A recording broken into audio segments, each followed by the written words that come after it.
this was the first MOOC that the University of Strathclyde decided it was going to deliver. And Strathclyde is a leading technological university. We're University of the Year. We're now the Entrepreneurial University of the Year.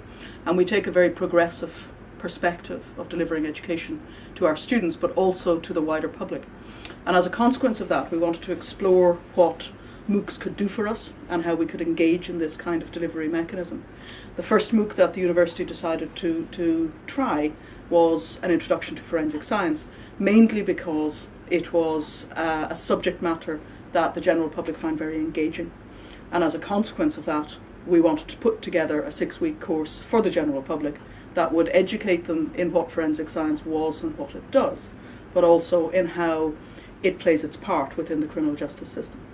So the choice of mechanism that we used is different from almost every other MOOC that I've seen, and that is that we wanted to use the medium of narrative, of telling a story, in this case solving a story, solving a murder mystery, as the mechanism by which we could deliver the scientific information that we wanted to the general public. Some of the main challenges that we faced was really getting the MOOC organised in such a way that we wanted to create this learning environment for the participants. And by that I mean it was not something we had done before. It was something that we wanted to work in concert or in collaboration with our colleagues across the university in doing. And as a consequence of that, we needed to communicate with each other very clearly the messages that we wanted to say and how we wanted to deliver that information. So that in itself was quite a challenge in the initial stages of sciences. So it was a big team that was involved, many of which hadn't worked together before. One of the main impacts to that team was learning a little bit about what each of our roles were and what we do, and how we provided and worked together to be able to deliver the end product that the university wanted us to deliver. As a consequence of that, we needed to learn how to communicate very strongly with each other, and that was quite an interesting way of just learning how to work together.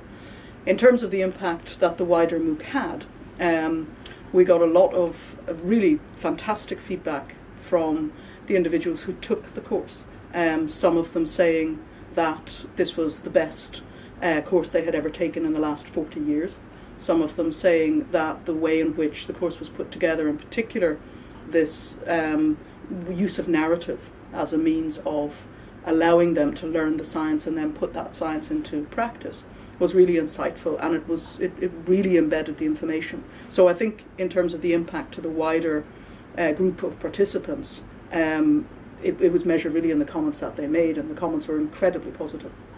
When we put the MOOC together, we wanted to plan it in such a way that it would have a legacy for us, both within the university but also externally. And that required the academic team to really think quite carefully about what it was that we were trying to deliver, what the purpose of the MOOC was going to be.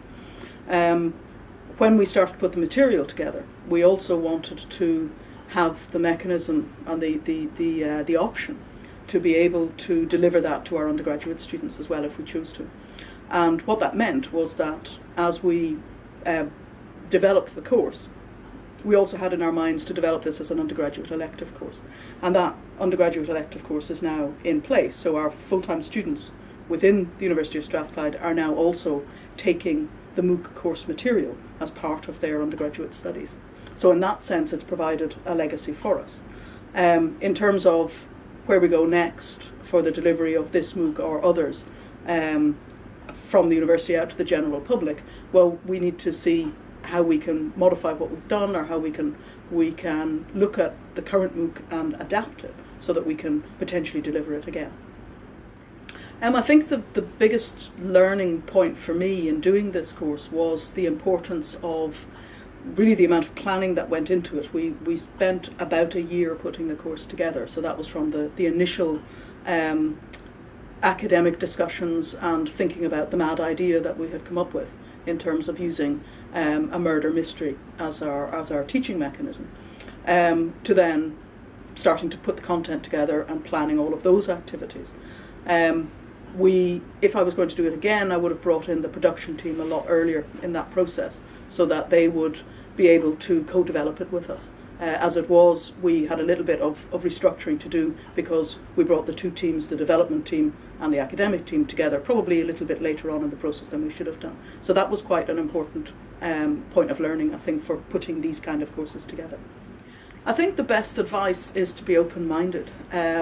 We came up with what was a really interesting concept in terms of educational delivery.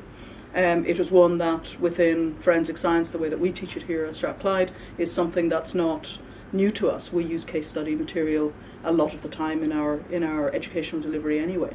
And so for us, using a real case or basing our case study on a real case was nothing that was different for us. Doing it in such a way that it became continuously engaging, so that we could roll it out across 6 weeks, was something that needed quite a lot of thinking and quite a lot of planning. One of the important things, I think, when you're developing, and the best advice I can give when you're developing these kind of courses, is to do it in a spirit of good fun and to do it in a spirit of collegiality. And I think that helped us enormously as we were starting to get to the pressure points that we needed to have material on the table, as it were, to deliver. And having that sense of co-creation was really important for us.